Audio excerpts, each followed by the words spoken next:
of the categories that has occurred to me is this kind of empathetic Pharisee, Yeah. Yeah. someone who basically takes, and I think this is what the left in our wider culture, and then the church has absorbed it and catechized itself in it and polices according to it, has basically adopted progressive definitions of what compassion actually is, and therefore are unable to recognize actual compassion that's tethered to moral duty, moral obligation, has an anchor in what's actually right and actually wrong. That sort of thing I'm in favor of. In fact, that's what motivates me in writing against the knockoff, is a defense of that.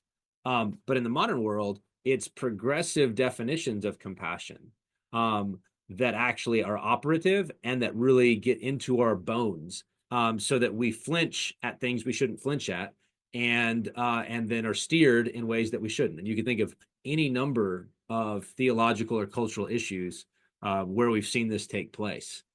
So I do think this empathetic Pharisee idea, where it's a uh, perversion or a corruption and an elevation of a man-made tradition and definition, just like the Pharisees had their definition of righteousness, which was a derivative knockoff of actual righteousness, and was a way of avoiding actual obedience to what God said, and that was harmful and destructive to people, and that they used to manipulate the society that they were part of. I think that's a pretty good definition of how the left has weaponized empathy.